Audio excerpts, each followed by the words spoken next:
So whether he's dead or not, chances are he's probably somewhere abroad eating his billions and living a new life and enjoying himself. I don't know. But the bottom line is whatever rituals he did, he's now transferred or taught his wife because now she's doing the exact same thing that he did. But now the question is she now sleeping with the boys at the church? Because we knew that for him to feed off his power, he needed to sleep with different multiple girls multiple times in a day. And it's so diabolical. That is why for me, I'm not moved when people say what they say because I went through it, I lived it, I was there at synagogue for a good 4 years of my life and I saw it all. I mean, when the building collapsed, for example. How are you? Thank God I'm alive to tell my story. Um, this year it was actually the 1 year anniversary of the BBC documentary on the 8th of January. And yeah, and I always say to people, thank God we live to tell our story, you know? Um, I mean, I was the first Black South African girl to stay at the Synagogue Church of All Nations.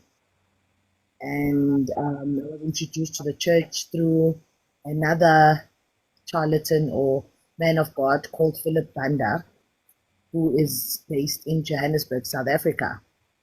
And long story cut short, it's all about grooming, you know. I'm on at the BBC documentary. I'm on episode 2 and 3, Mhm. where I tell my story of you are groomed to a way where they make you being close to the man of God is a privilege. Being Sorry, close to the Sihle, man. are you placing your finger on the mouthpiece? It's a bit far, your audio. Oh, sorry. Yes, sorry. Can you hear Yeah. me now? Yeah, now I can hear you Yeah. loud. So it's all about grooming. Like they groom you into thinking that being close to the man of God is a privilege, it's a status quo, and you need to be close to the man of God. So staying at the synagogue, number one, when you arrive there, like with my case, I never knew that I was going to stay there permanently. I thought it's only later you find out that they had already discussed who was going to stay, and you were already amongst the chosen few to stay there. So the whole prayer line thing happened, and then you get a prophecy on prayer line saying you need to stay at the synagogue. You are born of God, but you're not of the world. You are born of the world, but you're born into the world, but you're not of the world. You need to stay for training to be an evangelist. And long story cut short, you are, the divide and rule law, where Yeah. you are taught to trust each other. So whatever. Now, how did Tim Joshua perfect this? He perfected it by every single night there was a disciples class. So meaning every single night in that disciples class there was a system called reporting that would happen.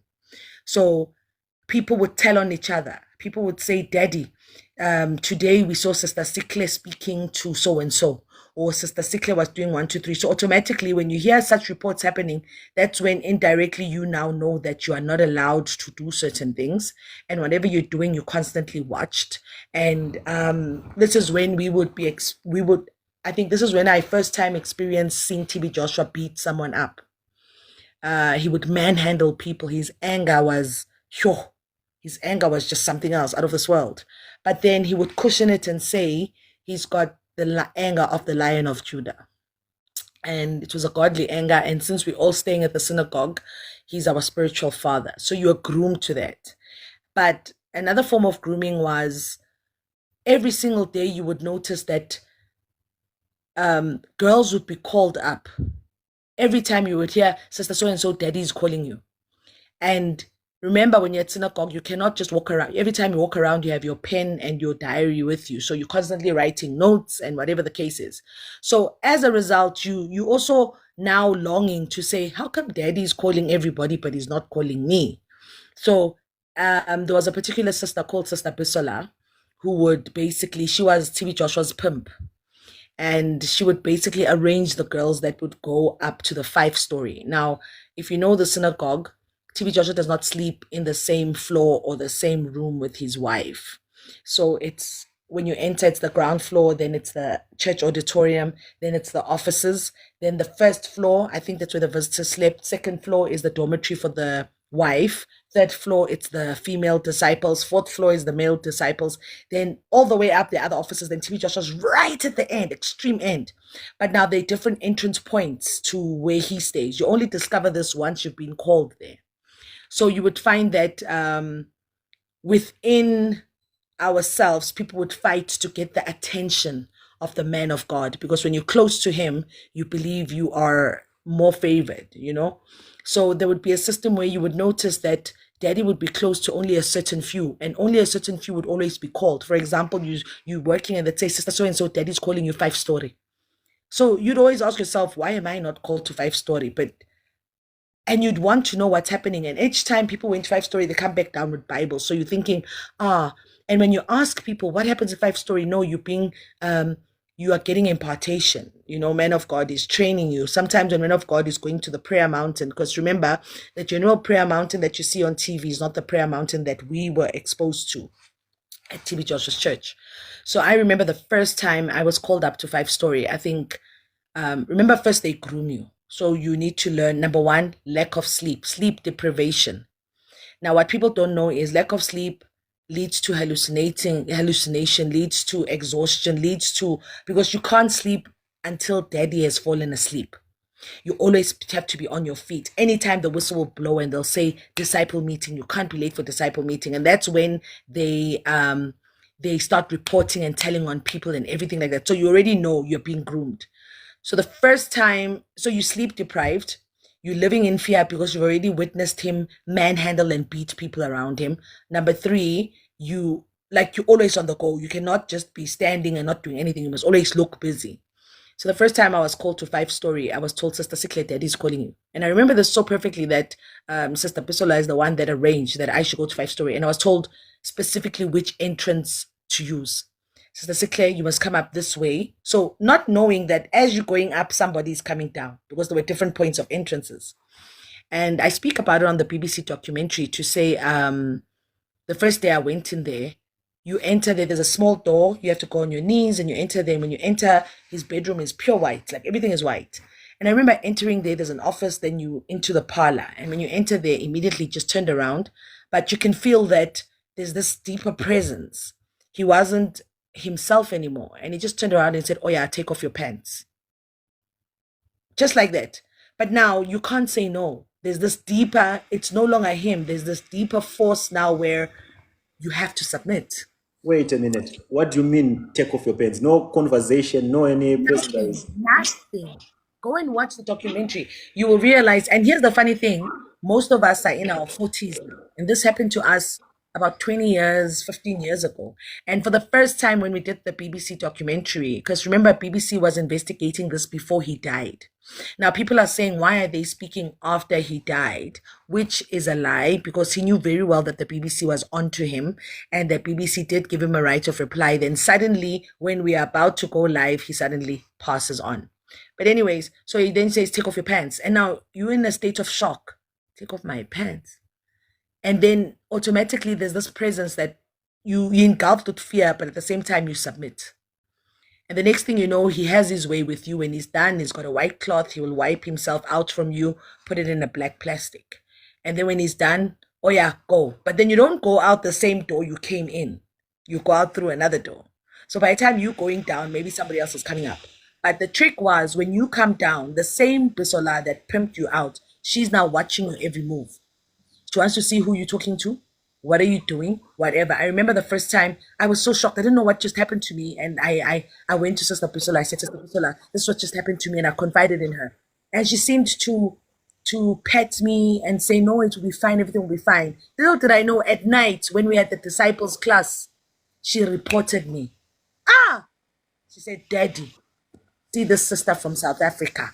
She's spreading lies about you. She came to me. She said after your Bible study that you raped her, you did 1, 2, 3, 1, 2, 3. Did I not get a beating? Did I not get a beating? So automatically, that's when I learned that whatever happens, whenever I'm called, I should never talk about it. So you are being groomed and fear is instilled within you. Then the next level is you'll be taken to the prayer. And then after that, I remember because I had about 3 abortions at the synagogue.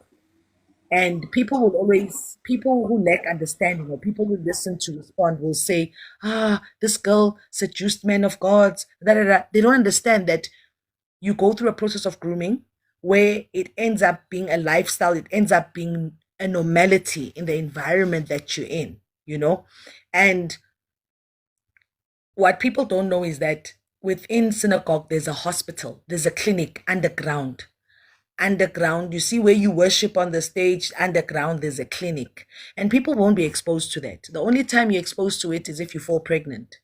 Now, how do you know you're pregnant? You will miss your menstruals, you'll miss your cycle. I remember when I missed my cycle and I missed my menstrual, I was taken down to the clinic. And when I got to the clinic, I thought I didn't know what was going to happen, but I missed my cycle and I had to tell daddy because obviously now you can't tell other people. So the drill is every morning when you wake up, all of you have to go and greet daddy. If you don't go, you're going to be in trouble.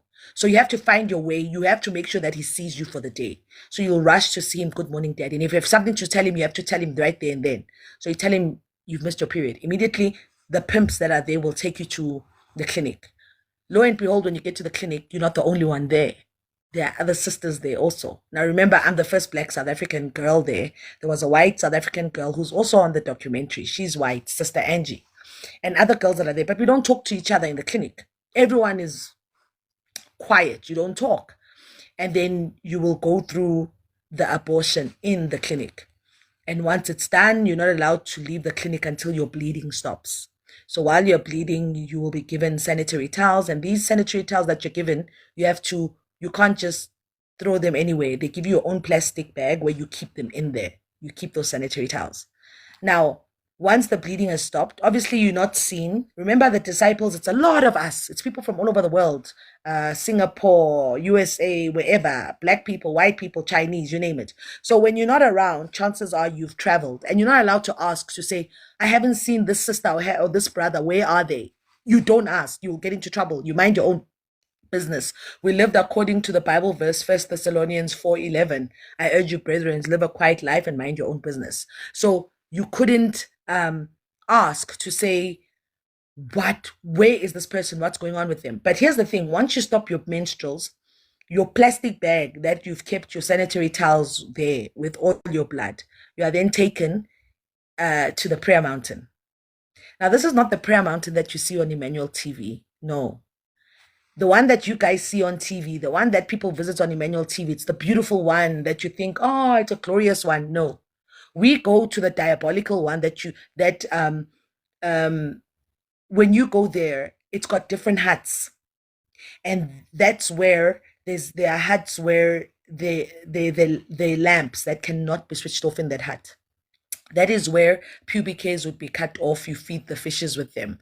That is where your plastic bag with your menstruals, you have to throw it into this big basket with the serpent inside, right?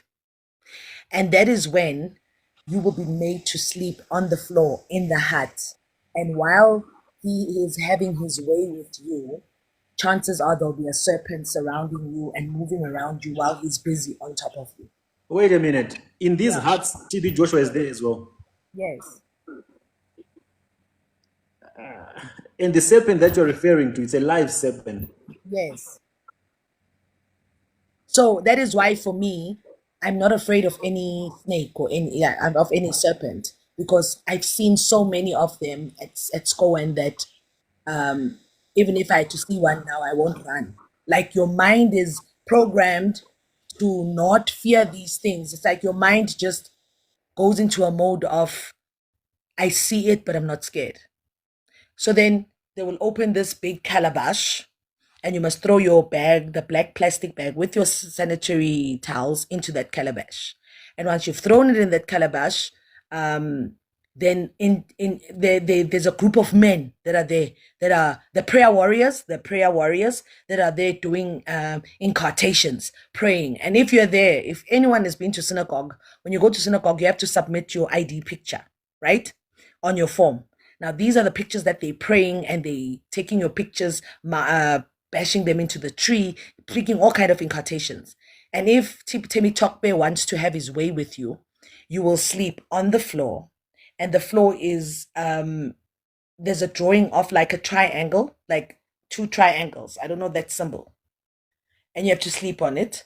And then he will have his way. But here's the thing, when he's having his way with you, he's it's not human because it's like you've got this animal breathing on you.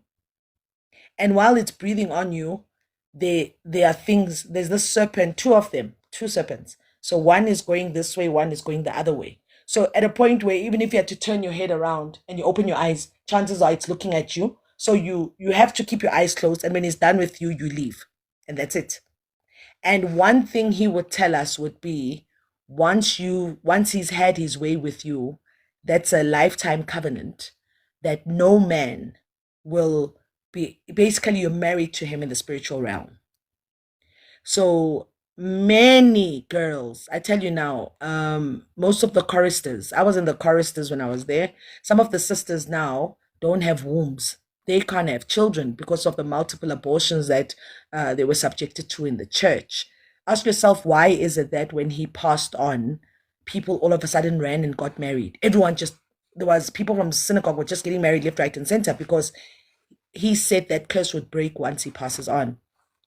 And phew, like for me, Temi Tokbe's experience really deterred and altered my life because that is why for me, I always say to parents, if you're in a church that is about being close to the man of God and that status quo and your child is more loved than anybody else, run, because that's where everything just becomes distorted. And yes, I get bashed all the time where people will say, this one is a prostitute, she sleeps with men of God, she sleeps with all the men of God. And I always say, before you judge me, number one, I'm not a prostitute. Number two, I don't go around sleeping with men of God. But we were groomed. We were initiated into this dark world. I kid you not. Most of the people who stayed or experienced TB Joshua, we're not afraid of serpents. That man groomed us to be fearless. Like there's absolutely nothing that I'm afraid of. That man groomed you to a point of, if I had to enter a room now and I meet something as scary as hell, I'll probably get scared, but then I'm okay. Because you never knew what to expect. For example, on his stage in the church, there are fruits there. And then on the stage, people don't know this, on the stage, so the choristers are on the top. But behind, down there, there's a waterfall, there's a swimming pool. So while service is happening, there's a serpent in there that's busy. But people don't get to see these things. We see these things. We lived this life. I mean, we would travel to crusades all over the world with this man. And the fact that I personally don't have HIV today and other girls or people don't, that's when I realized that somehow there is a God. Because when all of us sat, when we had the reunion with the BBC documentary, all of us realized that that man was not using protection with anybody. And all of us, when we speak about it, would be like, even you. Because remember, we couldn't tell each other what was happening with us. And that is why, even when the BBC documentary came out, some of the people who are afraid to speak, they are speaking now to say, we are getting the strength because you guys spoke. At the end of the day, we had to be the sacrificial lamb to tell our stories. It's unfortunate or fortunate. I don't know. It's unfortunate. I was the first Black South African girl to be there. And that's why for me, I'm not easily shaken and I'm not easily broken because I've seen it all. I've been through it all. I mean, my mom is still part of the church, and that is why my biological mom, and that is why she wants nothing to do with me and my children, because she believes that until I renounce what I said and repent, she wants nothing to do with me and my kids. And all I can say is that the dark world is real. Rituals are real, and people.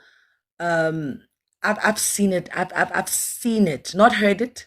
I've seen it with my own two eyes. And coming out of such churches is hard because once you leave, your body in the physical leaves. But kid you not, when I left for the longest of time, you would feel like, even when you sleep, like till today, I'm afraid of the dark. Till today, I think that's my trauma response.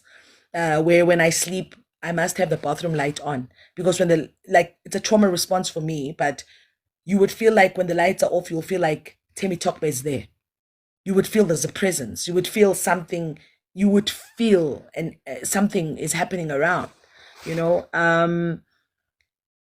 that is why when people bash me, when people say whatever, I'm actually not moved. I mean, look at this. Last year, 8 January, when the documentary dropped, 3 days later, my daughter passed on. And I had the whole people were saying, yeah, touch not my anointed. It's because she messed with the man of God and God is punishing her, bloody blue, bloody blah, bloody blah. Thank God for technology and thank God for autopsies because we had an autopsy done and my daughter passed away from a ruptured brain aneurysm. And now, if you research about it, a ruptured brain aneurysm is genetical. And from the autopsy, it picked up that it was genetical from her father's side of the family. And now, this is when I realized that all those who claim to be Christians, all those who claim to love God, actually are not Christians because I've lost a child, and you are saying, yeah, the God of TB Joshua is punishing you. Touch not my anointed. Da, da, da, da, da, da, da. And the fact that I'm still standing a year later, and it was a 1 year anniversary of my daughter's death, 1 year anniversary of the documentary, that just shows that there is a God. Because for me, do I believe Timmy Tokbe is dead? No, I don't. Because what people don't understand is we know that when the documentary was being done, the documentary started being done, I think 4 or 5 years before he passed on. Because remember, the BBC does intensive investigation. And for them to actually find us one by one, I was even shocked when BBC reached out to me. They said to me, no, we've been seeing you talking about, because I started speaking about my church trauma long time ago when I left. And when they said to me, we want to talk to you, this was like 4 or 5 years before Temi Tokwe passed on. And when they gave him the right of reply, all of a sudden that man dies. Just wait there. That part is very, interesting, especially for me. And Yeah. that was a clause that was put by BBC Mhm. that 3 days after they reached out to TB Joshua for comment, Mhm. he was pronounced dead. Mhm. So Yeah. doesn't this sound sinister in any way that all the time TB Joshua was okay, well and fine, Yeah. and just 3 days, 3 days is just too close, to the No, entire suspicion that I have. I mean, all of us were shocked when they said he passed on. And I mean, his daughter, Sarah, knows exactly because some of us, Sarah, we were close to Sarah, and Sarah knows what her father did to us. And I mean, Ajoke, his daughter, the one that's in the documentary that he ill treated so badly. When they said he passed on, and I remember the media wanting my comment, and I said, well, if he really did, condolences to his family, but he robbed us of closure because we wanted him to respond to what we're saying. But one thing that people don't know is that Temi Tokbe feared white people. Temi Tokbe used white people, number one, to get the fame and the attraction. And that is why what people don't know is that Temi Topper would even pay people to just stay in his church. That is why even at his church, when there's services, he'd make sure the white visitors sit in front. Now, the fact that there were white visitors and not just us black people, I mean, I was the first black South African to stay there. Sister Angie was the first white South African to stay there. The fact that there were people like Rachel, people like Denise, people like white people from all over the world that were also going to tell their story that he had raped, that he couldn't make sense of that because he thrived on his popularity amongst white people, you know. Um, Phew.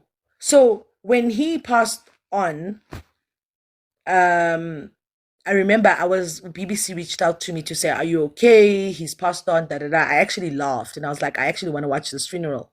And when I saw the glass coffin, I was like, a statue. My mind just said, this is a statue. I don't believe it's him. And when I saw that when they finally buried him, it was no longer it was no longer a glass coffin, it was that box coffin, and it was buried in the church. I was like, yeah, right. So whether he's dead or not, chances are he's probably somewhere abroad eating his billions and living a new life and enjoying himself. I don't know. But the bottom line is whatever rituals he did, he's now transferred or taught his wife because now she's doing the exact same thing that he did. But now the question is she now sleeping with the boys at the church? Because we knew that for him to feed off his power, he needed to sleep with different multiple girls multiple times in a day. And it's so diabolical. That is why for me, I'm not moved when people say what they say because I went through it, I lived it. I was there at synagogue for a good 4 years of my life and I saw it all. I mean, when the building collapsed, for example, I was no longer staying in Nigeria, but I was in South Africa. But guess what? Just to illustrate to you that you might leave physically, but for your mindset to completely leave the cult is hard. I had left Nigeria, I was in South Africa, but when the building collapsed, I got a call from Temi Tokbe. And he's like, oh yeah, Sihle. And I was like, yes, daddy. He's like, I need you to go to the office because he has an office in Rivonia here in South Africa. I need you to go to the office in Rivonia. You need to help me. You need to make sure that these your people that are making noise. You need to make sure that you help me silence them. We knew what that meant. We went to the office in Rivonia. And when we got there, we were given these, Konzakaya bags, those big bags that you use when you travel to Africa, those big paper bags. They were stuffed with cash, money. So we drove around Limpopo, you name different provinces in South Africa. Each family that had a loved one that passed on, we would give you nothing less than 100,000 rand. And we had a speech prepared to say, don't cry too much. They are martyrs. They died in the hands of the Lord. This is just a love gift from the man of God. Some families would chase us out. Some families would swear us, but we would still leave the money because we need to leave the money. Now, what people don't know is that money was spoken to. That money is the money that kind of got the people to keep quiet for some time and blind them off from the noise. That is why it is very important how you exchange your money with people because that money was spoken to. So that is why most of the people during that time, yes, there was noise. Our government was going to help. Many South Africans died there. Our government was going to do da da da da da da da. What happened? It died with the wind. So I was personally there, driving around, giving out these monies to families, speaking to them. Even when they had the big party at Galaga Estate for the Matthias, I was there. I was inside. I knew the deep secrets of the church within the church.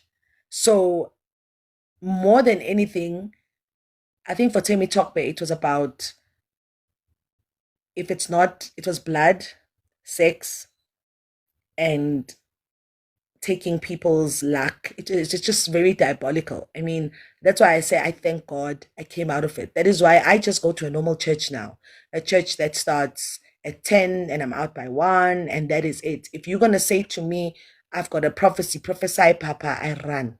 I ran because automatically I know what comes after that.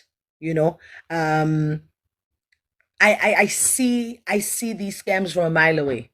I can enter a church now, and when the prophet starts his nonsense, I already know that it's going down. This is what's happening, and people must be careful. Most of these men, they'll be surrounded by young, beautiful girls who will be their ushers, who will be their whatever. Some young boys, and these you'll find that these are the young boys and the young girls that they sleep with. For example, with Temi Tokbe, people thought this was the craziest. People thought he was a prophet, right? Now, when you come to synagogue, you have to stay there for 7 days, right? 7 days. And you only get to see Temi Tokbe on the seventh day before you leave. So you arrive on the Monday, Tuesday, Wednesday, Thursday, Friday. And remember, before you come, you've already filled in a form, given us your profile, who you are, where you work, what's your net worth, what's your problem, why you want prayer, and you've put your picture. So already we've sussed you out. Now, you can imagine I'm a very beautiful woman, but at that time, younger than I think I was more beautiful than this. But then they'll say to you, okay, fine. For example, these 5 men are the rich ones. Sihle, Sister Sihle, you're in charge of these men. Now, if you're in charge of those people, that means anything and everything they want, you have to do. But the ultimate goal, you have to sleep with them because you need to get information from them. So the Monday, Tuesday, Wednesday, Thursday, Friday, you'll be encouraged to say, Emmanuel, everybody. You need to be in an attitude of prayer. So every morning, from morning till night, you are in the TV room watching miracle videos, or you're at the prayer mountain or whatever. But remember, those with the financial muscle, we have an assignment. I will come to you. I will talk to you, and you'll be telling me your problems. I will be listening to you. The ultimate goal is um I will somehow seduce you. I will somehow sleep with you. By that time, you've already told me your problems. You've told me that you are here because of one, two, three, four, five. And then once that is done, now the Saturday night before the prayer line, or the prayer line, they will come to the visitors and they will say, Emmanuel, we would like you to please wear the clothes that you'll wear tomorrow on Sunday for prayer line, because we need to take your before pictures as if it's Sunday. And the explanation is that on Sunday it's busy, so we need to do your pre-arrival interviews the night before. So you're thinking, okay, this is what I'm wearing on Sunday. Then you come and then we ask you questions. What's your name? Why are you here? You'll tell us, no, I've got a problem with this and this and this and this. Okay, what do you believe God for? Glory to God. If you watch the videos, the testimony times, they'll show the person as if it's on the Sunday where she says, this is why I'm here, wearing the same clothes. Then automatically they show when they're getting prayed for. Now, the reason why that is done, number one, in Temi Tokbe's office, there are lots of TVs in that office. And those TVs, and there are lots of cameras that see everything in the church. So the reason why that is done is because after we've done that night, it's our duty to run to Temi Tokbe and say, Papa, Daddy, you see that man? He'll be wearing a pink shirt tomorrow. And this is his problem, 1, 2, 3, 4, 5. Sunday morning, remember, whenever he walks, he's got a crowd of people walking around him. And before he prophesies, sometimes the screen will blur or he will vanish, and then they'll start a song, then he comes out. Then you'll see people whispering things to him. Because now the man in the pink shirt, I must see where he's sitting. Then I quickly ran to him. Daddy, the man in the pink shirt is sitting on this chair and this chair. So why he takes long to come out? He's sitting in the office watching all of this. We are briefing him. The one in the pink chair, he's the one that said he's got erectile problems or this or this or this or this. So by the time he comes out, he knows. But once he's down there, he will stand there. Then we have to remind him quickly. Then he will come and say, and there's a man here. You have a problem of this and this and this and this. You are wearing a pink shirt. Definitely by that time, you'll be throwing your hands in the air saying, yes, man of God, you're talking about me. Mind you, I seduced you 2 nights ago. I slept with you. So there's nothing in your brain that's telling you that I told this disciple this problem. You are so scared because remember, you are thinking this is a man of God that sees and hears, and you are now so embroiled in thinking, oh, if he prophesies and he knows that I possibly kissed this woman or I slept with this woman, people in the whole world will know my disgrace. So when he prophesies on you, you feel relieved and you're thinking, he never caught this, but he caught on that. So you'll never know it was me. And then he'll say, I want to see you after church. I will see you after church. And then after church, when he sees you, what are you going to do? You're definitely going to give a very big love offering to the church. You're definitely going to give a big love offering to church. Will you ever see me again? No ways. I'm busy. We're a lot of us. I'm out in the crowd. I'm busy doing my own things. So even when it came to prayer line, I remember when we were in Singapore. So the disciples, we go a month before the prophet. A month before. Now, the reason why we go a month before him is because we need to go and work the ground. So working the ground means that we need to be able to get to know the people in the area, like tell them a lot about who TB Joshua is, what it's about. And then obviously we tell people TB Joshua's coming. And then people who come who are really, really, really, really, really, really sick in wheelchairs, we'll arrange them for prayer line. They'll arrange their love gifts and everything. But a week, 2 days before the actual event, when TB Joshua comes, let's say the event is in Singapore. There are people from Namibia or Zambia or wherever that will be flown in.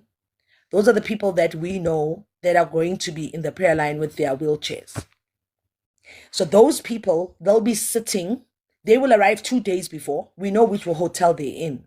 So you are there. You are really, really, really sick. So the really, really sick ones that we saw, we will put them at row number 1 and 2. And then row number 3, 4, and 5 are the ones that flew in. Then 6, 7, 8 are the really, really sick ones. Now, if you watch TB Joshua's videos, when he prays for people, he walks in zigzags in the lines, in the queues. Some of them, he just puts hands, they don't stand up. Because those are the really, really sick ones. And as he walks in zigzag, we already told him, Daddy, row 1 and 2, danger zone. Meaning, those are the ones that are really, really, really, really sick. Then he knows 3 and 4. Those ones automatically, when he touches you, by fire, by force, you'll be standing up, and then they will pick up your wheelchair, and they will say yes, and we'll run with you, and you are healed. And then those who are really, really sick, we will then say to you, no, don't worry, you will have a one-on-one with him tomorrow, and you'll be fine. Your faith was not strong enough, you need to pray even harder. What happens? You'll never find us the next day. We're busy with other assignments, or we've flown out of the country, we're gone. Sihle, how are you sleeping with these people, you guys? Were you doing all this in synagogue or somewhere else? No, in the synagogue, within the synagogue, like it, we knew whenever there were visitors coming, you would be assigned to a specific group. So they would know that Sister Sihle is in charge of these ones, this one's in charge of these ones, this one's in charge of that one. So people knew their places, and you wouldn't. It was an unspoken secret that we knew that it had to be done. So it's a lot. It's too deep. It's too diabolical. And that is why I say the BBC documentary had to edit and cut off so many things for sake of time and for TV. But if they didn't, you would hear so many diabolical things that we experienced, that we saw. I mean, even his wife, Evelyn, was 100% aware of all these things. That is why for us, when BBC asked her to respond, she said she doesn't know any of us. We were like, really? She denied and said she knows none of us. We've never stayed there. She doesn't know us. Blah, blah, blah, blah. We were actually not moved because we knew she was very much aware of what was happening there. You know. So Okay, it's listen. People have been saying that they've been seeing a lot of miracles on TV. Let's say we want to give TB Joshua the benefit of the doubt, and you were there on the ground. Have you ever witnessed a single miracle? Someone from a wheelchair being delivered by TB Joshua, or someone from a crutch, or someone with cancer, or someone with any chronic illness being delivered by TB Joshua? Someone with a medical record that you can no, actually vouch for today to say, at least he once healed one person that I can still remember. no. I know people who went there who were HIV positive and were made to stop their medication. Some of them died. Some of them are had to go back to hospital and get helped. No, Not no, one. no. Not that I know of. No, not that I know her. And for me, that is why I say, when people will want to bash me and say, this one, this, I'm not moved, because we understand that when you are in that church and when you are a follower of that person, you will live and die for them. You will look, your world is them. Everything about you is them. That is why they will have these pictures in the house. They'll have the anointing water. That's the water that at night we would be filling up in taps. We would put the stickers around, put it in the bottles, and it would be like, okay, fine. At some point, people would get healed because maybe I believe that people's faith would work for them. But you'd sit back and look and say, okay, all right. That is why, as disciples, we're not allowed to go on a prayer line. For what? When you're sick, why did we go to a clinic? Why is there a clinic underground for us? Whatever ailment we had to go to a clinic. The role of Sister Bisola is quite undermined, but based on how you have explained it here, you have left us with more questions. Let me Sister ask you Bisola, this. Sister Bisola was the right hand pimp to TB Joshua. Sister Bisola is the one that would would bring the fresh meat for him, if I put it like that. I remember when we did the BBC documentary, when we finally had the reunion, I had to sit with Bisola and say, she apologized to me. I'm speaking for myself personally. She was like, I am so sorry. I didn't know any better then. This was my job. This is what I had to do. Sister Bisola's role, and the reason why people hate Sister Bisola and they trample on her so much is because they don't know the role she played. Instead, that is why Temi Tokbe made sure that the slander against her was of a greater magnitude, because Bisola was his right man pimp. So she's the one who'd organize all the young women who'd go to Temitope upstairs. Yes. She would organize, and she would be the one organizing. Sometimes if you discover you're pregnant and you're not at SCOAN, and maybe you out in a different country doing something else there, she would organize the abortions for you that side. She's organized for multiple people. She was basically TB Joshua's right hand man, in the sense of she's the one that knew the deepest, darkest everything. He trusted her with everything. And that is why when she finally awakened to the truth and said, enough is enough, I am stopping all of this, that is why they made sure that they discredit her as much as they could, and they made sure that they pulled her down and trashed her name as much as they could, because Temi Tokbe could not survive what TB Joshua, I mean, what Bisola knew. So at what point was there a wager between the two of them? Was it as a result of Sister Bisola waking up to the truth, or there was some indifferences between them? No, I think it was the result of Sister Pisola waking up to the truth, and she decided to say enough is enough when she had her own personal encounter with God, and she said, I need to speak my truth. And that is why I say, those who stand by it, look, until you've been through it, you will bash. Look, people fear what they don't know. And we speaking from a point of having been there. And we are not discrediting anyone, but it happened to us. This is what we went through. I wish people could waken up to the awakening of saying, instead of defending that which you don't know, take time to listen, understand, learn what to do, and learn what not to do. We are not there to discredit anyone, but this is what we went through. It cannot be. I said the other day that South Africans used to say, Sihle is doing this, is doing that, she's lying. And I said to myself, when the documentary dropped, I said, now that it's not just a voice from South Africa or a black woman from South Africa, it's women from all over the world. Are you saying we are all lying? Number two, BBC never paid us for that documentary. Nobody got a cent from that documentary. We were just given the platform to speak our truth and tell our story, because we never knew that Temi Tokbe would die. We thought from telling our story, we would get justice for what happened to us. Do you understand what I'm saying? So it wasn't about, here's money, speak. No, no one was paid. Nobody got a cent from telling their story. For how long were you at TB Joshua's synagogue as a disciple? I think I was there for like 4 years, approximately roundabout. But you could say, even when you physically left, he would still call you. And like, for example, when the building collapsed, he still called me, and I was running around dishing. And here's the funny thing. We would be driving around with money, like money, serious money, but nothing in you would say, let me steal this money or take some for myself. That just shows you that you still have that fear of, oh, daddy can see, daddy can hear, I'm very loyal, I'm very faithful, you know? Um, you know, I so wish I wish I was trusted with that responsibility to walk around with that money. I wish I was now. I think now, then obviously you're not seeing the light, but now you like, yeah, you'd probably take it and walk away with it. And that is why for me, um being given the opportunity to host the show that I'm hosting, Fake Pastors, I always say to people, I'm not against the church, and I'm not against religion or men of God, but we are against the abuse that people suffer at the hands of men of God in the name of God, because families are separated from each other. People are introduced to diabolical things. We are bringing forth correction to that which, basically, we're doing that which I wish someone had done for me to rescue me.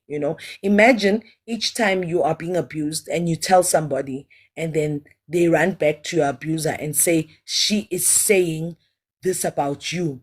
And then the next thing you know, you are a subject of deliverance. Every time there's disciple class, you are being prayed for left, right, and center all the time, because they say you've got demons, because that's what they say. And yet you're thinking, this is the truth, this is what I'm going through. And that is why most people were like, what's the point of talking out? Because when I do talk, I'm still vilified. Okay, I just want you to be a little bit detailed, if it's possible. In the 4 years you spent at TB Joshua's shrine, like there were many disciples. How many disciples were you, roughly? True. We were a lot. What I I mean, remember is, females. in the female dormitory, maybe we were about, whew, the dormitory was huge. It was like the entire floor. Maybe we're about 100, of us in the female dormitory. All of us from different countries, and with men, were a lot of us.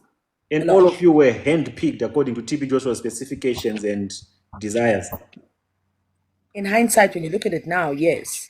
Because remember, you would come there, either you were invited, or in my case, I was his spiritual son. Philip Banda had a trip to the place there, and I just ended up not coming back.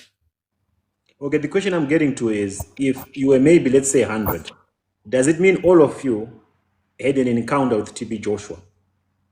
I would say most, because some of us were different age groups. There were younger ones, there were middle ages, and then there were senior ones. So I would say most, especially if you were in the chorister, or if you were in the administration, or if you were in charge of the telephones, or if you traveled abroad with him. Okay, if you say TB Joshua abused maybe some of you guys, one would think it was a one-time encounter. On average, how many times would you say each and every one of you had to, to endure this abuse? I mean, sexual abuse from TB Joshua. It wasn't a one-time encounter, because as and when he would there was a need for you, you'd be called. Like if you watch the documentary, you'll hear most of us are saying, you'd even cringe as soon as they say, Sister Sihle, Daddy's calling you. You would cringe, because automatically a part of you knows that, oh my God, oh my God, oh my God. So as and when there was a need for you. So all this, you're convinced that you're doing it for the Lord, you're doing it for God. Look, it's grooming. What people don't understand is that you get groomed, and if you there's a Stockholm syndrome. There's a term called the Stockholm syndrome, where you end up falling in love with your abuser. You fall in love with the one that is abusing you. So Stockholm syndrome, where you are groomed to a point of thinking that, like, your conscience dies. You know, that little voice that says, this is wrong, it's not supposed to do it. It dies. Instead, you now just want more and more of it now, and you yearn for him to call you. It's a Stockholm syndrome. You're being groomed to thinking this is okay. This is how it's supposed to be, basically. So, and remember, you sleep deprived also. So you're not able to make conscious, proper decisions. You are sleep deprived, you are being groomed, and this is the way of life. How did you come out of this? I always say to people that, for me,